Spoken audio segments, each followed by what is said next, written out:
It's just Rhonda. Welcome to my channel. What's up, y'all? It's me, Rhonda. What's up, y'all? It's just Rhonda, and I'm back to talk about. What's up, y'all? It's just Rhonda.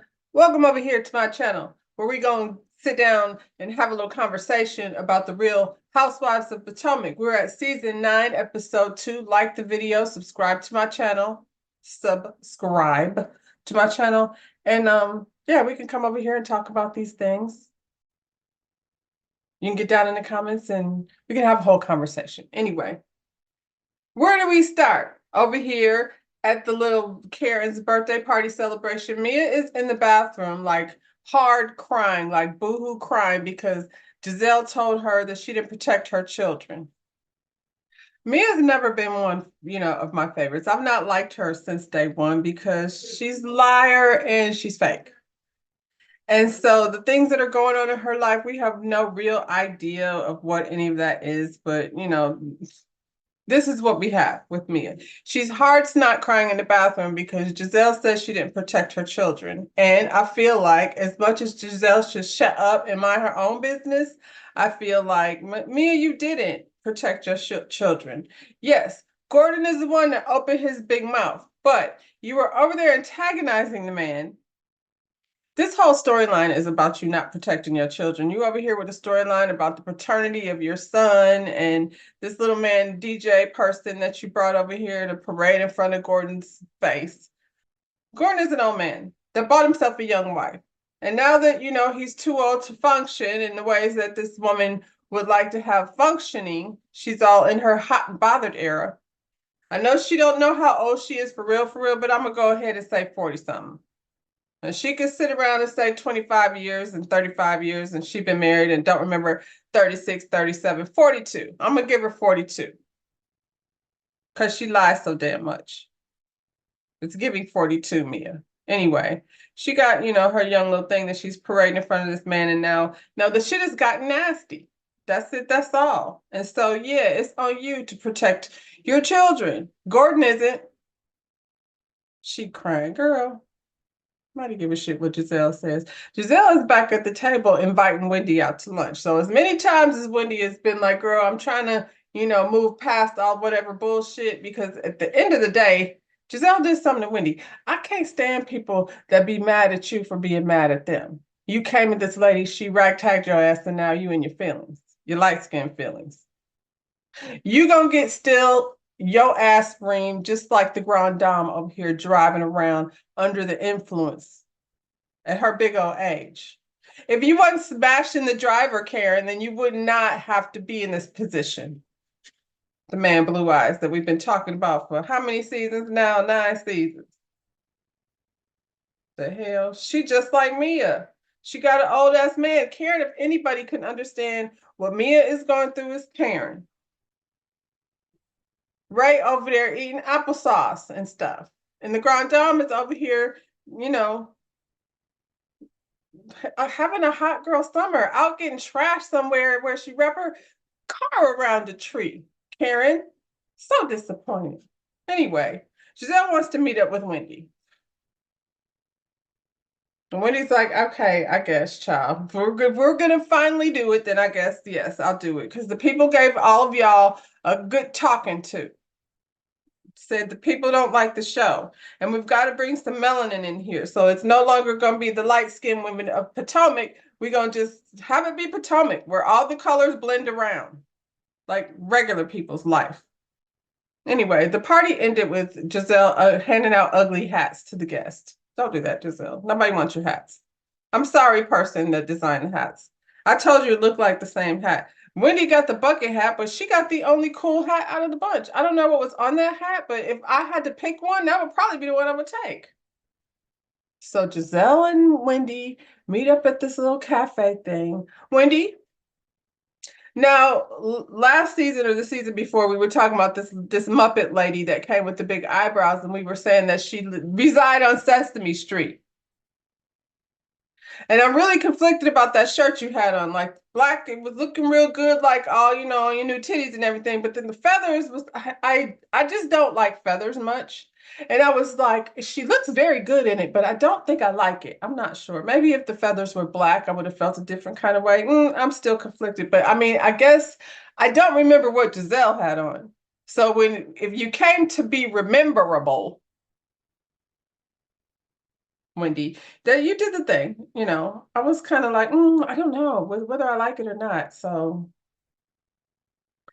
that's not what we're here to talk about. We're here to talk about how Wendy and Giselle sat up there and had this very surface level conversation about how you should be nice to me and I'll be nice to you. And then we'll move forward and take everything off the table. Now, the other shit that was talked about, the shit that we mad at, because Giselle sat down and said she's not really here to discuss no isms. And we're like, duh, you don't discuss the isms. That's what the people were talking about in the first place. Like, that's not a revelation, Giselle. You don't discuss the isms. But it seems like I said that, production has somehow, the powers that be, the bosses over there at Bravo, decided let's don't talk about the isms at all. We'll just melanate the situation a little bit better. I mean, if that's the affirmative action, if that's what the definition of that is, I'm here for it because the shit looks more normal now than it used to. Green-eyed bandits and things. Weird Australian pinching niggas' ass, and we don't know what the hell is going on over there with Robin, but she's not here. So, They sit there, like I said, and shake hands. And according to Giselle, they're besties. Wendy was like, "We're not going to say all that." But we are as coworkers that aren't going to argue anymore. If she want to have a bestie, she needs to find one somewhere else. Let Ashley be your bestie. Y'all are over there fusing, businesses and things that don't make sense. But hey. They sit here and they bond over talking shit about Mia and her short little boyfriend, DJ. What's his name? And I'm like, I mean, if that's anything, that's better than the other thing. Let's talk about how her boyfriend's short. That's really like easy. We're not going to talk about how she's not sure which one of the men she's over there sleeping with in the same apartment building is the father of the child. Stacy. I like Stacy so far. She's teaching her daughter Spanish. Apparently, her daughter is about to go travel with her father to Mexico. And I was like, I feel like back in the day, we used to know phone numbers. I think we should definitely do better about learning phone numbers. If your kids don't know your phone number and at least one other person's phone number, then, we doing a disservice to them because we just hand them a cell phone, program everything in there, and then they don't know nobody's number. We used to have to know people's number back in the day. Carry a little phone book with you. They're trying to figure out how to uncouple, I guess. It always seems so nice and pleasant, but it seems like there's a lot of money involved. And I'm guessing based on how Stacy's living, her German man might be the one that's really carrying the finances. Like, I don't know how much they pay over there at QVC, but I'm figuring it's probably not, that much, to finance a life where you have a home in the suburbs and an apartment in the city where you and your husband both pretend, you're still together for the little girl's benefit who speaks 3 languages and probably kind of knows y'all are up to something. Just saying. Anyway, it was real cute or whatever. I did not know that Miss Stacy is from Detroit. So is she, putting on a little bit of airs. Detroit, Brandon, Stacy seems more like a mover and a shaker than Kimberly Dobine. Let me get back over here in Potomac. She said Detroit and I got thrown off. Anyway, I think it's very cool that, her little girl is learning all these languages and, preparing to go travel. Love to see it. Stacy, you did good for yourself. I don't know where she came from. She could have came from money in Detroit. We don't know her family. She just say she grew up poor. Stacy might have been wealthy this whole time. So hopefully we'll get to know more. I want to hear about, remember that girl from last season that we already forgot? Nobody even mentioned her name. What's her name? Oh, the fabulous one that's not here anymore. That came over here for Wendy. Wendy's still here, girl. Doing it in feathers and things. Anyway. Kierna here is here. Kierna is back. We like Kierna. She came to go visit Karen. Now, girl, you want us to pretend like you and Karen is real tight. I like her dress. Her dress is pretty too, girl. I like it. I don't know. I guess when you come on these shows, you have to align yourself with somebody. So if I was Karen, that's probably who I would line myself with. Not Giselle.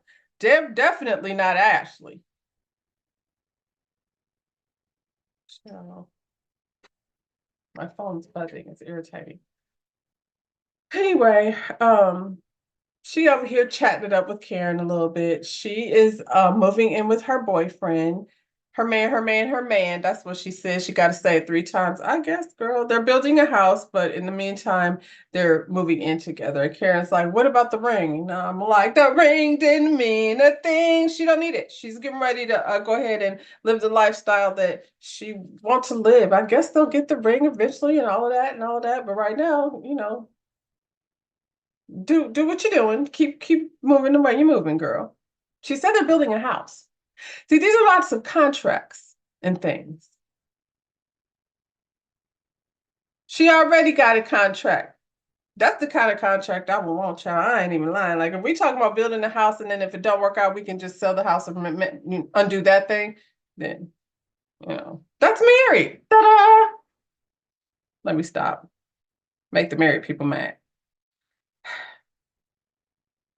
Kierna is serving up confessional looks, girl. She came to show all her outfits. Now I like it. I like your style, Kierna. Um, much like Wendy the blonde wig. I don't know. I don't know. It wasn't bad, I guess. That blonde one is tricky. I'm just saying. And then your blonde was almost like silver gray ash. It was. I don't know. I like her with the dark hair better. I know the ladies like to change it up, and when you give a good wig, like I'm not really feeling me in the blonde hair. She's looking very artificial, fake. But there you have it. So Ashley and Stacy have a meetup. We got to get to know these new girls. So Stacy and Karen are already friends. Seems like Karen knows all the ladies around town. Y'all keeps trying to sell us Cherie. What's her name? Cherise?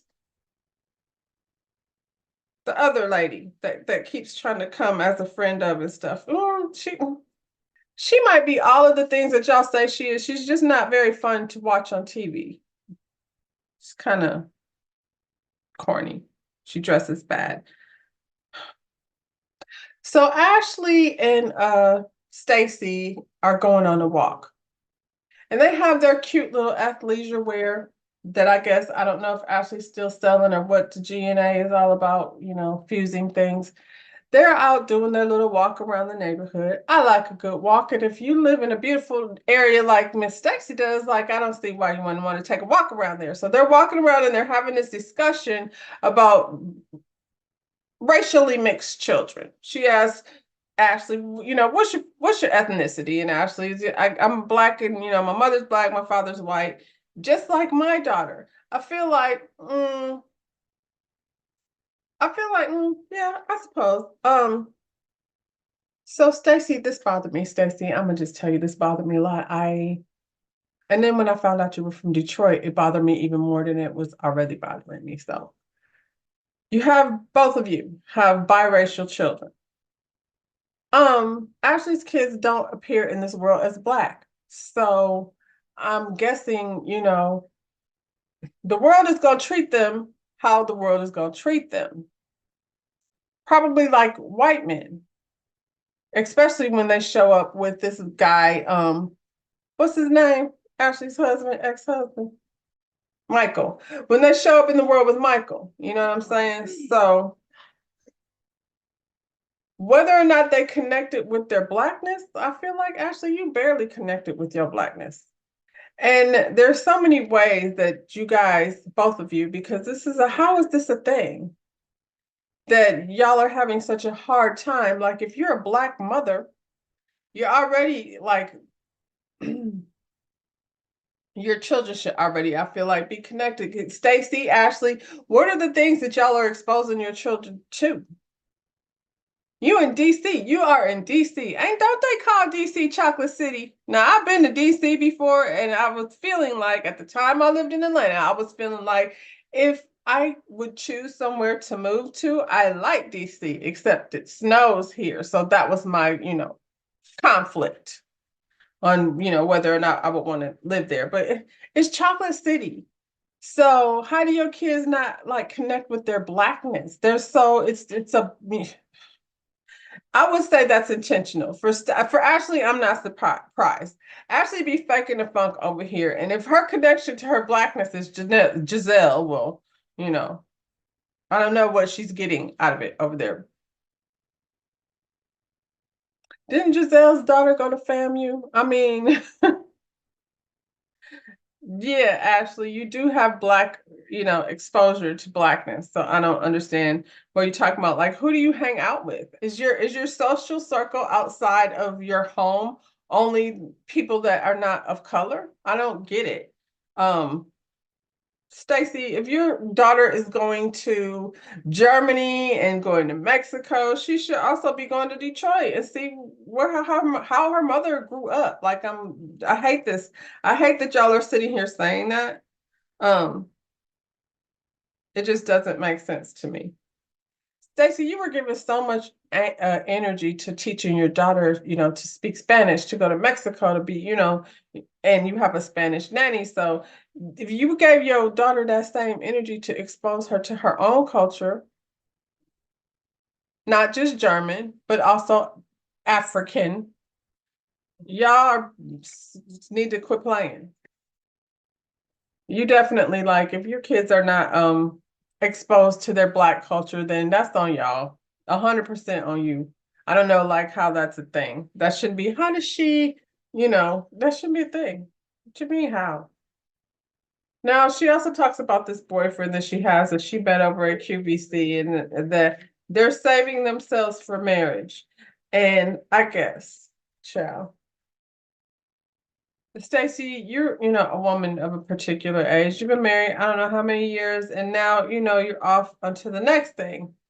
Uh, Ashley, you and Michael was over there sliding up and down things and swinging all over the place. So this lady probably doesn't live that same type of lifestyle. So yeah, she was sleeping with her husband only. Girl, couldn't be you. You was on things when you was married to your husband. So ain't shit really gonna be different from you, except for Michael won't be there to watch. Because that's what type of nigga he seems like he is. I'm just saying. So, I mean, I guess if y'all are over there saving yourself for marriage because he's such a Christian, then child. Is it against religion? Like if the person's married, can you have a boyfriend? Just asking. Stacy. I like you, Stacy, but some stuff don't make sense. I got a boyfriend. I'm not divorced, but we're being good Christians by not smashing. And I, also don't understand people who are going through a divorce like you in the phases of trying to figure out where people are gonna live. Are you really trying to have a boyfriend that you've been called you've been with him for how many months and y'all are already discussing, are you discussing marriage or are you discussing you just want to, well, I mean, you would have to be discussing marriage. If we're saving ourselves for marriage, you've been with this boyfriend of yours that's, outside of your husband, but, y'all fancy over there. Are you Mia's friend? No, you're Karen's friend. Okay. So I'm guessing Karen's license have been revoked because, she riding around in Ubers and things. So she brings herself over to Giselle's house. They have a little girls get together. I feel like Giselle thought that because she threw Karen that birthday party, that means that, Karen is now her new replacement for Robin.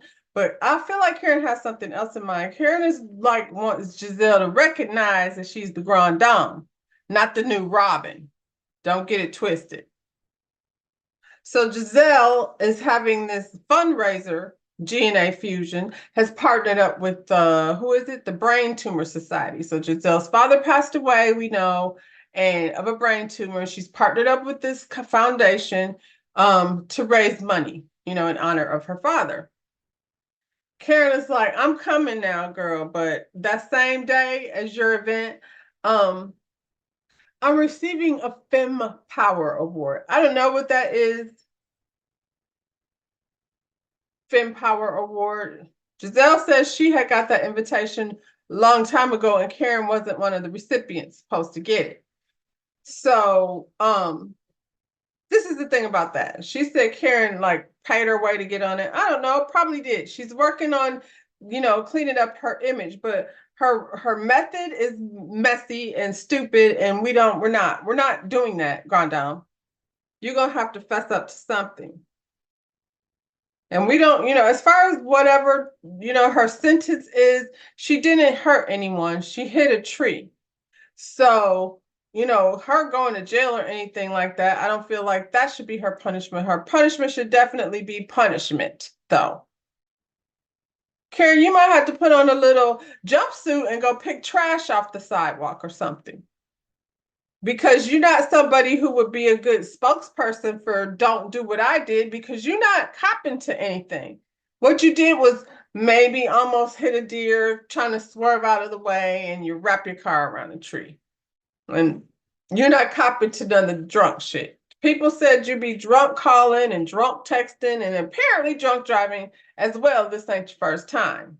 So let's keep talking about it. Every time you try to ignore it, we're going to keep bringing it up. However, her being, named on whatever this Fem Power award, she didn't pick the day. The day was already picked. So we can't blame her for her award ceremony being on the same day as Giselle's party event, fusion fundraiser. Also, fundraiser. That's the whole point. The whole point is to raise money for the Brain Tumor Society. All right, isn't that the whole purpose? Karen said she was going to try to make events. If this one is a luncheon and Giselle's thing is, I don't know, a cocktail type situation, she says, don't worry, after my event, I'll come to yours. Then at 6 a.m. in the morning, she decided to text everyone and invite them to her event and let them know if they decide to go, she will provide transportation for them to leave her event and go to the next. Now that part is tacky. We can't blame you for the day. If you weren't going to come because you have other, obligations, that's one thing. But for you to send an invitation to everybody in a group text the same day as this girl Giselle is having her GA Fusion party fundraiser, it's tacky. And you were the one in here talking about etiquette and things, Grand Dame. That's not etiquette. That's not cutesy. That's not mindful. Now, I personally would have declined her invitation. I've already committed to this other thing, Karen. So I'm not, congratulations on your award, but I'm not going to be able to make it, because what I'm not going to do is be rushing my ass all over from one event to the next. I've decided which event I'm going to. The one I already said yes to. Okay, Karen, that would have been very easy. Kierna, I would probably not go to no more G&A events. So I'm not surprised that she went to Karen's event. That's what I would have done if I was Karen. Wendy also. I don't see why, Wendy and Karen are friends. And, Giselle, you have not been inviting Wendy to things. So she decided that, I think I'm going to go support Karen. I don't see anything wrong with that either. But just those two get a pass. You know what I'm saying? Now I'm confused, because last time G&A was fashion. Now it's a fusion of something that I don't know what it's a fusion of. So it was just a cocktail party where people sit around and, the venue seemed like a little bigger than what she had enough people for, but it's whatever. So the people came in, they had little couches they could sit around at, and they had hors d'oeuvres and things that they could enjoy. And they had a QR code so they could go ahead and donate to the foundation. I wasn't mad at any of it. There was no fashion show though. There was a speech or something. Like, I'm not understanding why she was so upset about these ladies. It was from 7 to 9. Like, what time was it from? You just wanted me to sit there for hours sitting on that couch eating hors d'oeuvres and things. I don't understand why it was such an issue for her that these ladies went to one party first and then came to the next. Now, y'all, at 8:30 is pushing it. Nobody wants you walking in the door at 8:30, but they got there at 8 o'clock. That's a full hour. How much cocktailing and thing do you want me to do? Giselle took the thing so personal because she wanted them to choose her over Karen. That is it. It's a fundraiser. So if I walk up in the door, Stacy, she seemed like she got the money to donate to your foundation. What's her name? Jazzy, she got the money to donate to your foundation. Wendy, not Wendy, Mia. Mia got the money, maybe. I don't know. I feel like she probably got enough to donate a little something to your foundation. So I don't know. Just like I said, Giselle was being upset, not about them being late. You know, it's my father. We get it. That means a lot to you and all of that. That's why you partnered up to raise money for this foundation, but they don't know your father. And so how, you know, as important as it is to you is really not. They don't even really know you like that, like that. Vivian, the lady, the boutique store lady, she honored her RSVP. That's what I would have done. I would have not worried about, you know, Karen's event. So the ladies get there at 8 o'clock, and in Giselle fashion, she threw them out. I don't know why she threw them out. Like I said, they didn't miss anything.